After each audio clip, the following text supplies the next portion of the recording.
ओम श्री गणेशाय नमः।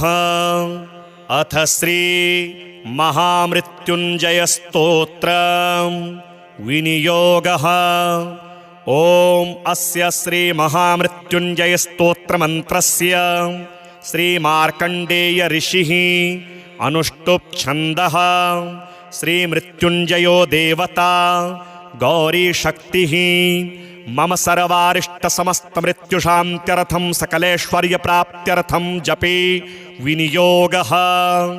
अथ ध्यानं चन्द्रार्काग्निविलोचनं स्मितमुखं पदमद्वयान्तस्थितं मुद्रापाशमृगाक्षशस्त्रविलसत् पाणिं हिमांशुप्रभां कोटीन्दुप्रगलत्सुधाप्लुततमुं हारादिभूषोज्ज्वलं कान्तं विश्वविमोहनं पशुपतिं मृत्युञ्जयं भावयेत्। ॐ रुद्रं पशुपतिं स्थाणुं नीलकण्ठमुमापतिं नमामि शिरसा देवं किं नो मृत्युः करिष्यति। नीलकण्ठं कालमूर्तिं कालज्ञं कालनाशनं नमामि शिरसा देवं किं नो मृत्युः करिष्यति। नीलकण्ठं विरूपाक्षं निर्मलं निलयप्रदं नमामि शिरसा देवं किं नो मृत्युः करिष्यति। वामदेवं महादेवं लोकनाथं जगद्गुरुं नमामि शिरसा देवं किं नो मृत्युः करिष्यति। देवदेवं जगन्नाथं देवेशं वृषभध्वजं नमामि शिरसा देवं किं नो मृत्युः करिष्यति। त्र्यक्षं चतुर्भुजं शान्तं जटामकुटधारिणं नमामि शिरसा देवं किं नो मृत्युः करिष्यति। भस्मोद्धोलितसर्वाङ्गं नागाभरणभूषितं नमामि शिरसा देवं किं नो मृत्युः करिष्यति। अनन्तमव्ययं शान्तम् अक्षमालाधरं हरं नमामि शिरसा देवं किं नो मृत्युः करिष्यति। आनन्दं परमं नित्यं कैवल्यपददायिनं नमामि शिरसा देवं किं नो मृत्युः करिष्यति। अर्धनारीश्वरं देवं पार्वती प्राणनायकं नमामि शिरसा देवं किं नो मृत्युः करिष्यति। प्रलयस्थितिकर्तारं मादिकर्तारमीश्वरं नमामि शिरसा देवं किं नो मृत्युः करिष्यति। व्योमकेशं विरूपाक्षं चन्द्रार्धकृतशेखरं नमामि शिरसा देवं किं नो मृत्युः करिष्यति। गंगाधरं शशिधरं शङ्करं शूलपाणिनं नमामि शिरसा देवं किं नो मृत्युः करिष्यति। अनाथः परमानन्तं कैवल्यपदगामिनी नमामि शिरसा देवं किं नो मृत्युः करिष्यति। स्वर्गापवर्गदातारं सृष्टिस्थित्यन्तकारणं नमामि शिरसा देवं किं नो मृत्युः करिष्यति। कल्पायुर्देहि मे पुण्यं यावदायुररोगतां नमामि शिरसा देवं किं नो मृत्युः करिष्यति। शिवेशानां महादेवं वामदेवं सदाशिवं नमामि शिरसा देवं किं नो मृत्युः करिष्यति। उत्पत्तिस्थितिसंहार कर्तारमीश्वरं गुरुं नमामि शिरसा देवं किं नो मृत्युः करिष्यति। मार्कण्डेयकृतं स्तोत्रं यः पठेत् शिवसन्निधौ तस्य मृत्युभयं नास्ति नाग्निचौरभयं क्वचित्। शतावर्तं प्रकर्तव्यं सङ्कटे कष्टनाशनं शुचिर्भूत्वा पठेत् स्तोत्रं सर्वसिद्धिप्रदायकं। मृत्युञ्जय महादेव त्राहि मां शरणागतं जन्म मृत्यु जरा रोगः पीडितं कर्म बंधने तावकस्त्वद्गतः प्राणस् त्वच्चित्तोऽहं सदा मृड इति विज्ञाप्य देवेशं त्र्यम्बकाख्यमनुं जपेत्। नमः शिवाय सांबाय हरये परमात्मने प्रणतक्लेशनाशाय योगिनां पतये नमः। ॐ रुद्रं पशुपतिं स्थाणुं नीलकण्ठमुमापतिं नमामि शिरसा देवं किं नो मृत्युः करिष्यति। नीलकण्ठं कालमूर्तिं कालज्ञं कालनाशनं नमामि शिरसा देवं किं नो मृत्युः करिष्यति। नीलकण्ठं विरूपाक्षं निर्मलं निलयप्रदं नमामि शिरसा देवं किं नो मृत्युः करिष्यति। वामदेवं महादेवं लोकनाथं जगद्गुरुं नमामि शिरसा देवं किं नो मृत्युः करिष्यति। देवदेवं जगन्नाथं देवेशं वृषभध्वजं नमामि शिरसा देवं किं नो मृत्युः करिष्यति। त्र्यक्षं चतुर्भुजं शान्तं जटामकुटधारिणं नमामि शिरसा देवं किं नो मृत्युः करिष्यति। भस्मोद्धोलितसर्वाङ्गं नागाभरणभूषितं नमामि शिरसा देवं किं नो मृत्युः करिष्यति। अनन्तमव्ययं शान्तम् अक्षमालाधरं हरं नमामि शिरसा देवं किं नो मृत्युः करिष्यति। आनन्दं परमं नित्यं कैवल्यपददायिनं नमामि शिरसा देवं किं नो मृत्युः करिष्यति। अर्धनारीश्वरं देवं पार्वती प्राणनायकं नमामि शिरसा देवं किं नो मृत्युः करिष्यति। प्रलयस्थितिकर्तारं मादिकर्तारमीश्वरं नमामि शिरसा देवं किं नो मृत्युः करिष्यति। व्योमकेशं विरूपाक्षं चन्द्रार्धकृतशेखरं नमामि शिरसा देवं किं नो मृत्युः करिष्यति। गंगाधरं शशिधरं शंकरं शूलपाणिनं नमामि शिरसा देवं किं नो मृत्युः करिष्यति। अनाथः परमानन्तं कैवल्यपदगामिनी नमामि शिरसा देवं किं नो मृत्युः करिष्यति। स्वर्गापवर्गदातारं सृष्टिस्थित्यन्तकारणं नमामि शिरसा देवं किं नो मृत्युः करिष्यति। कल्पायुर्देहि मे पुण्यं यावदायुररोगतां नमामि शिरसा देवं किं नो मृत्युः करिष्यति। शिवेशानां महादेवं वामदेवं सदाशिवं नमामि शिरसा देवं किं नो मृत्युः करिष्यति। उत्पत्तिस्थितिसंहार कर्तारमीश्वरं गुरुं नमामि शिरसा देवं किं नो मृत्युः करिष्यति। मार्कण्डेयकृतं स्तोत्रं यः पठेत् शिवसन्निधौ तस्य मृत्युभयं नास्ति नाग्निचौरभयं क्वचित्। शतावर्तं प्रकर्तव्यं सङ्कटे कष्टनाशनं शुचिर्भूत्वा पठेत् स्तोत्रं सर्वसिद्धिप्रदायकं। मृत्युञ्जय महादेव त्राहि मां शरणागतं जन्म मृत्युजरारोगैः पीडितं कर्मबन्धने। तावकस्त्वद्गतः प्राणस्त्वच्चित्तोऽहं सदा मृड इति विज्ञाप्य देवेशं त्र्यम्बकाख्यमनुं जपेत्। नमः शिवाय सांबाय हरये परमात्मने प्रणतक्लेशनाशाय योगिनां पतये नमः। ॐ रुद्रं पशुपतिं स्थाणुं नीलकण्ठमुमापतिं नमामि शिरसा देवं किं नो मृत्युः करिष्यति।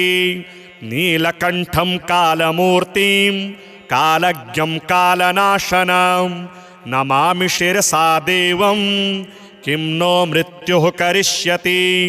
नीलकण्ठं विरूपाक्षं निर्मलं निलयप्रदं नमामि शिरसा देवं किं नो मृत्युः करिष्यति वामदेवं महादेवं लोकनाथं जगद्गुरुं नमामि शिरसा देवं किं नो मृत्युः करिष्यति देवदेवं जगन्नाथं देवेशं वृषभध्वजं नमामि शिरसा देवं किं नो मृत्युः करिष्यति त्र्यक्षं चतुर्भुजं शान्तं जटामकुटधारिणं नमामि शिरसा देवं किं नो मृत्युः करिष्यति भस्मोद्धोलितसर्वाङ्गं नागाभरणभूषितं नमामि शिरसा देवं किं नो मृत्युः करिष्यति अनन्तमव्ययं शान्तम्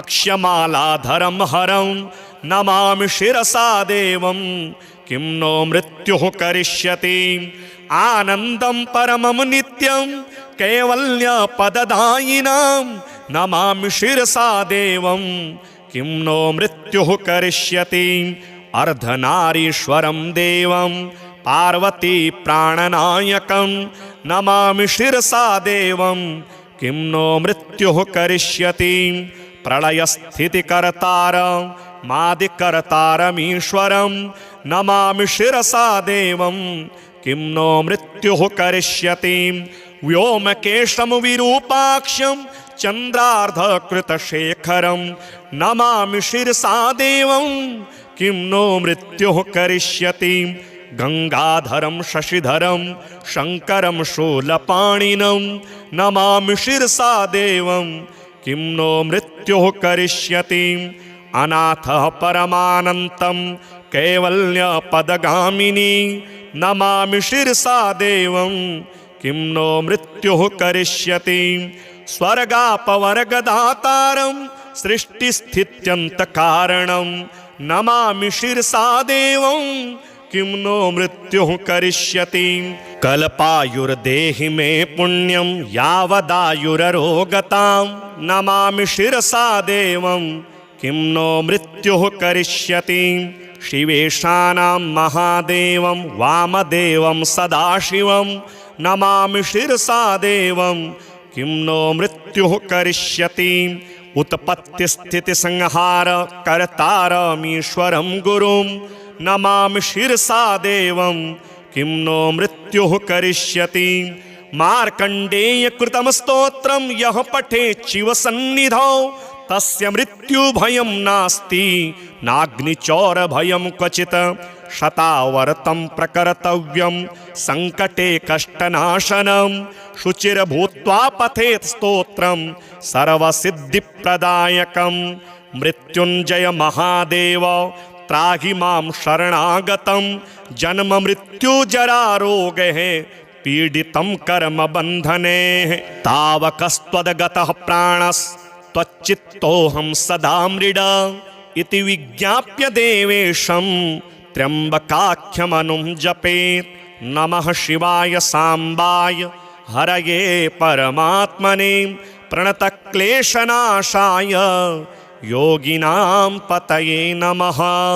ॐ रुद्रं पशुपतिं स्थाणुं नीलकण्ठमुमापतिं नमामि शिरसा देवं किं नो मृत्युः करिष्यति नीलकण्ठं कालमूर्तिं कालज्ञं कालनाशनं नमामि शिरसा देवं किं नो मृत्युः करिष्यति नीलकण्ठं विरूपाक्षं निर्मलं निलयप्रदं नमामि शिरसा देवं किं नो मृत्युः करिष्यति वामदेवं महादेवं लोकनाथं जगद्गुरुं नमामि शिरसा देवं किं नो मृत्युः करिष्यति देवदेवं जगन्नाथं देवेशं वृषभध्वजं नमामि शिरसा देवं किं नो मृत्युः करिष्यति त्र्यक्षं चतुर्भुजं शान्तं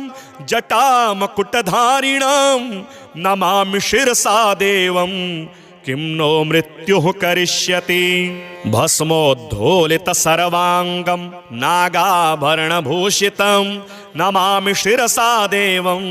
किं नो मृत्युः करिष्यति अनन्तमव्ययं शान्तम् अक्षमालाधरं हरं नमामि शिरसा देवं किं नो मृत्युः करिष्यति आनन्दं परमं नित्यं कैवल्यपददायिनां नमामि शिरसा देवं किं नो मृत्युः करिष्यति अर्धनारीश्वरं देवं पार्वती प्राणनायकं नमामि शिरसा देवं किं नो मृत्युः करिष्यति प्रलयस्थितिकर्तारं मादिकर्तारमीश्वरं नमामि शिरसा देवं किं नो मृत्युः करिष्यति व्योमकेशं विरूपाक्षं चन्द्रार्धकृतशेखरं नमामि शिरसा देवं किं नो मृत्युः करिष्यति गंगाधरं शशिधरं शंकरं शूलपाणिनं नमामि शिरसा देवं किं नो मृत्युः करिष्यति अनाथः परमानन्तं कैवल्यपदगामिनी नमामि शिरसा देवं किं नो मृत्युः करिष्यति स्वर्गापवर्गदातारं सृष्टिस्थित्यन्तकारणं नमामि शिरसा देवं किं नो मृत्युः करिष्यति कल्पायुर्देहि मे पुण्यं यावदायुररोगतां नमामि शिरसा देवं किं नो मृत्युः करिष्यति शिवेशानां महादेवं वामदेवं सदाशिवं नमामि शिरसा देवं किं नो मृत्युः करिष्यति उत्पत्तिस्थितिसंहार कर्तारमीश्वरं गुरुं नमामि शिरसा देवं किं नो मृत्युः करिष्यति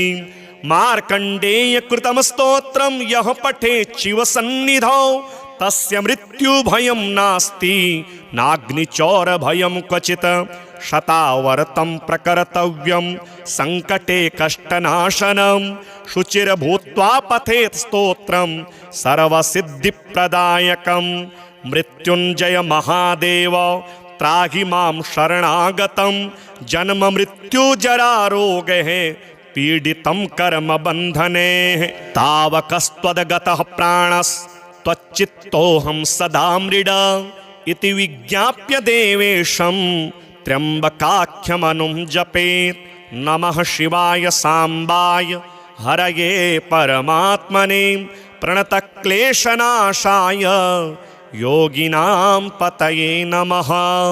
ॐ रुद्रं पशुपतिं स्थाणुं नीलकण्ठमुमापतिं नमामि शिरसा देवं किं नो मृत्युः करिष्यति नीलकण्ठं कालमूर्तिं कालज्ञं कालनाशनं नमामि शिरसा देवं किं नो मृत्युः करिष्यति नीलकण्ठं विरूपाक्षं निर्मलं निलयप्रदं नमामि शिरसा देवं किं नो मृत्युः करिष्यति वामदेवं महादेवं लोकनाथं जगद्गुरुं नमामि शिरसा देवं किं नो मृत्युः करिष्यति देवदेवं जगन्नाथं देवेशं वृषभध्वजं नमामि शिरसा देवं किं नो मृत्युः करिष्यति त्र्यक्षं चतुर्भुजं शान्तं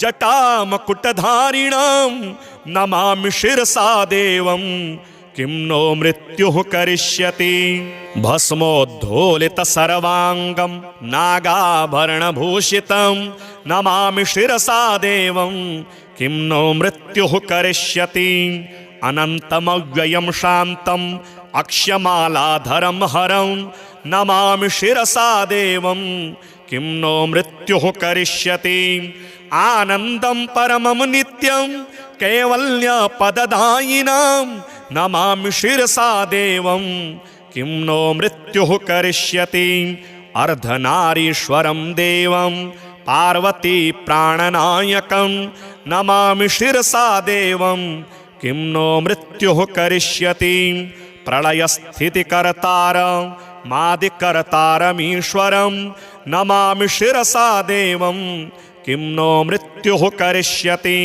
व्योमकेशं विरूपाक्षं चन्द्रार्धकृतशेखरं नमामि शिरसा देवं किं नो मृत्युः करिष्यति गंगाधरं शशिधरं शंकरं शूलपाणिनं नमामि शिरसा देवं किं नो मृत्युः करिष्यति अनाथः परमानन्तं कैवल्यपदगामिनी नमामि शिरसा देवं किं नो मृत्युः करिष्यति स्वर्गापवर्गदातारं सृष्टिस्थित्यन्तकारणं नमामि शिरसा देवं किं नो मृत्युः करिष्यति कल्पायुर्देहि मे पुण्यं यावदायुररोगतां नमामि शिरसा देवं किं नो मृत्युः करिष्यति शिवेशानां महादेवं वामदेवं सदाशिवं नमामि शिरसा देवं किं नो मृत्युः करिष्यति उत्पत्तिस्थितिसंहार कर्तारमीश्वरं गुरुं नमामि शिरसा देवं किं नो मृत्युः करिष्यति मार्कण्डेयकृतं स्तोत्रं यः पठेत् शिवसन्निधौ तस्य मृत्युभयं नास्ति नाग्निचौरभयं क्वचित् शतावर्तं प्रकर्तव्यं संकटे कष्टनाशनं शुचिर्भूत्वा पठेत् स्तोत्रं सर्वसिद्धिप्रदायकं मृत्युञ्जय महादेव त्राहि मां शरणागतं जन्म मृत्यु जरा रोगैः पीडितं कर्म बन्धने तावकस्त्वद्गतः प्राणस्त्वच्चित्तोऽहं सदा मृड इति विज्ञाप्य देवेशं त्र्यम्बकाख्यमनुं जपेत् नमः शिवाय सांबाय हरये परमात्मने प्रणतक्लेशनाशाय योगिनां पतये नमः। ॐ रुद्रं पशुपतिं स्थाणुं नीलकण्ठमुमापतिं नमामि शिरसा देवं किं नो मृत्युः करिष्यति नीलकण्ठं कालमूर्तिं कालज्ञं कालनाशनं नमामि शिरसा देवं किं नो मृत्युः करिष्यति नीलकण्ठं विरूपाक्षं निर्मलं निलयप्रदं नमामि शिरसा देवं किं नो मृत्युः करिष्यति वामदेवं महादेवं लोकनाथं जगद्गुरुं नमामि शिरसा देवं किं नो मृत्युः करिष्यति देवदेवं जगन्नाथं देवेशं वृषभध्वजं नमामि शिरसा देवं किं नो मृत्युः करिष्यति त्र्यक्षं चतुर्भुजं शान्तं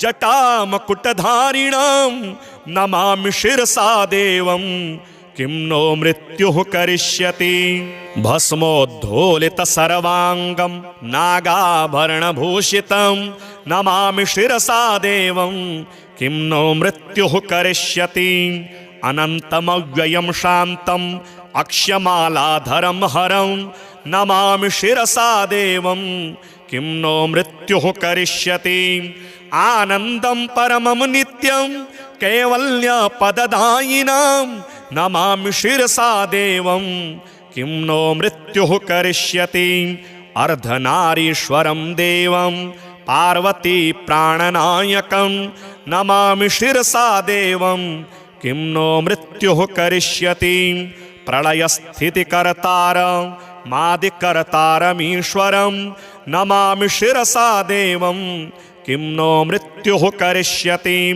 व्योमकेशं विरूपाक्षं चन्द्रार्धकृतशेखरं नमामि शिरसा देवं किं नो मृत्युः करिष्यति गंगाधरं शशिधरं शंकरं शूलपाणिनं नमामि शिरसा देवं किं नो मृत्युः करिष्यति अनाथः परमानन्तं कैवल्यपदगामिनी नमामि शिरसा देवं किं नो मृत्युः करिष्यति स्वर्गापवर्गदातारं सृष्टिस्थित्यन्तकारणं नमामि शिरसा देवं किं नो मृत्युः करिष्यति कल्पायुर्देहि मे पुण्यं यावदायुररोगतां नमामि शिरसा देवं किं नो मृत्युः करिष्यति।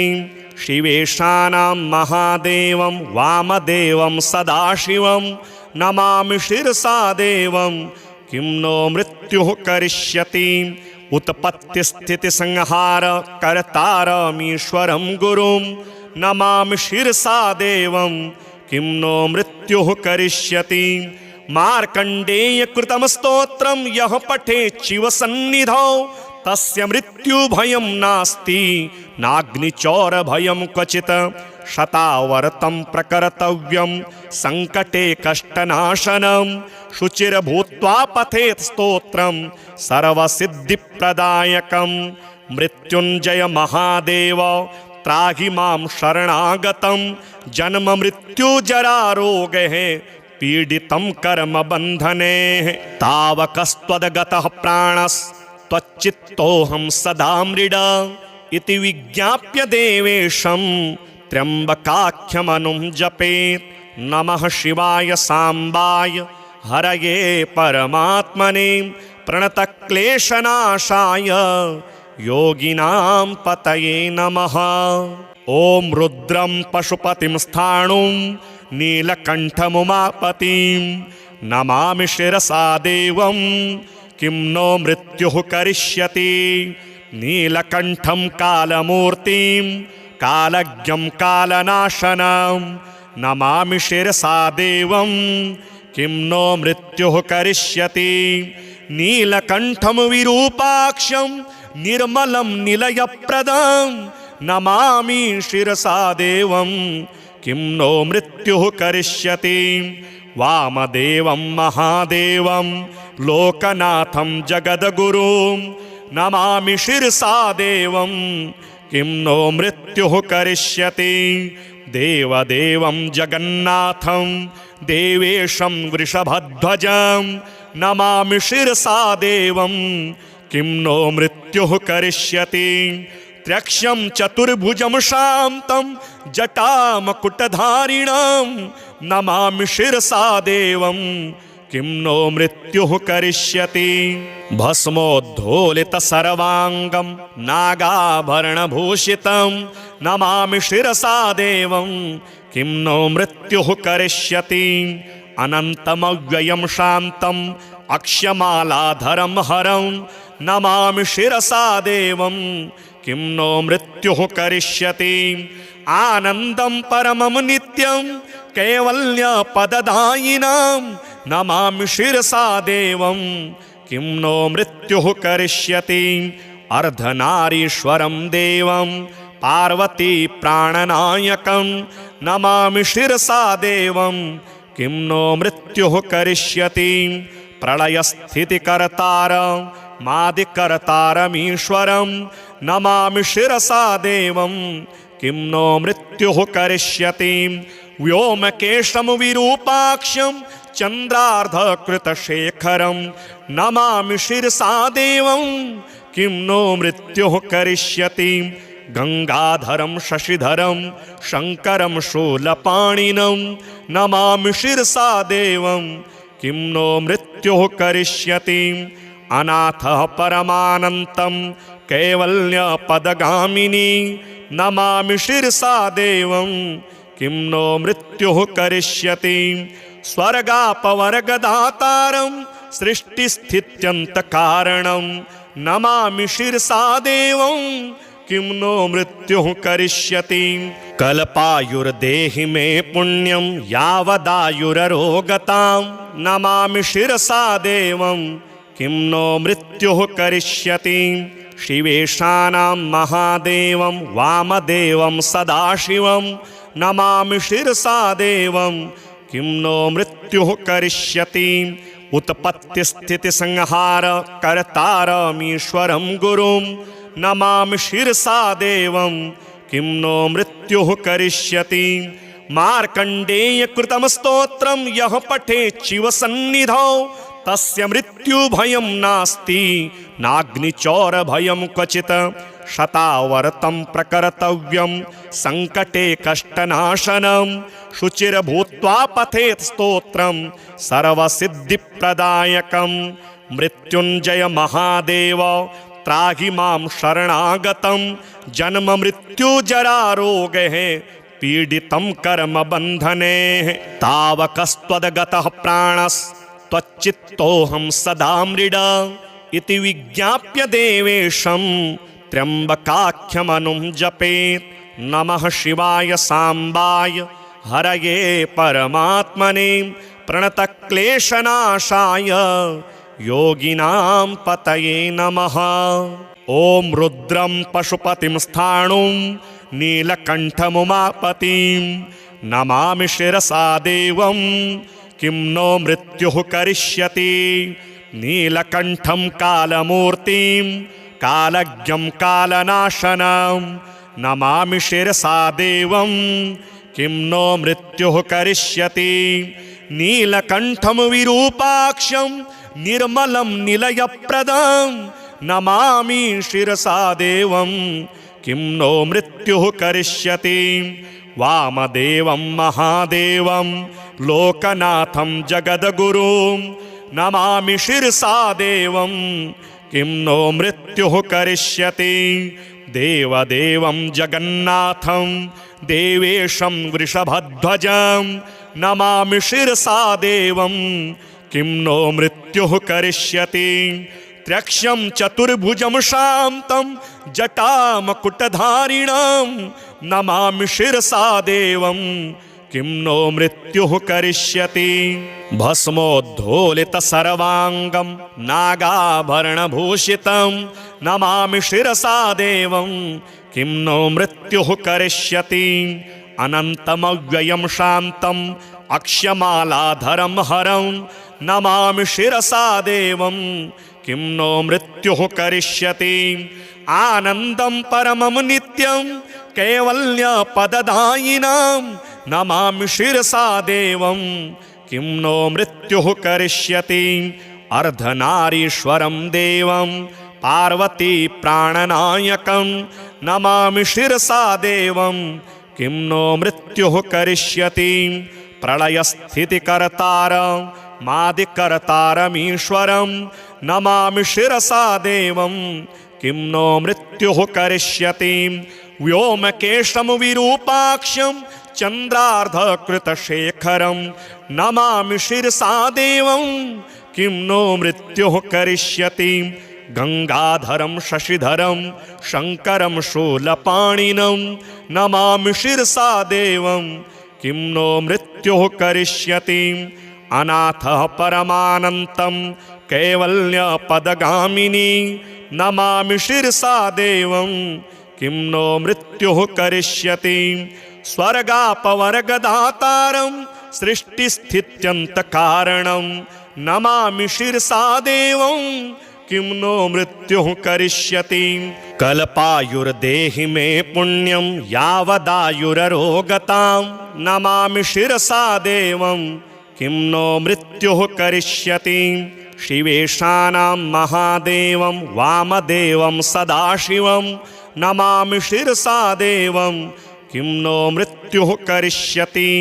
उत्पत्तिस्थितिसंहार कर्तारमीश्वरं गुरुं नमामि शिरसा देवं किं नो मृत्युः करिष्यति। मार्कण्डेयकृतं स्तोत्रं यः पठेत् शिवसन्निधौ तस्य मृत्युभयं नास्ति नाग्निचौरभयं क्वचित्। शतावर्तं प्रकर्तव्यं संकटे कष्टनाशनं शुचिर्भूत्वा पठेत् स्तोत्रं सर्वसिद्धिप्रदायकं। मृत्युञ्जय महादेव त्राहि मां शरणागतं जन्म मृत्यु जरा रोगैः पीडितं कर्म बन्धने तावकस्त्वद्गतः प्राणस्त्वच्चित्तोऽहं सदा मृड इति विज्ञाप्य देवेशं त्र्यम्बकाख्यमनुं जपेत् नमः शिवाय सांबाय हरये परमात्मने प्रणतक्लेशनाशाय योगिनां पतये नमः। ॐ रुद्रं पशुपतिं स्थाणुं नीलकण्ठमुमापतिं नमामि शिरसा देवं किं नो मृत्युः करिष्यति।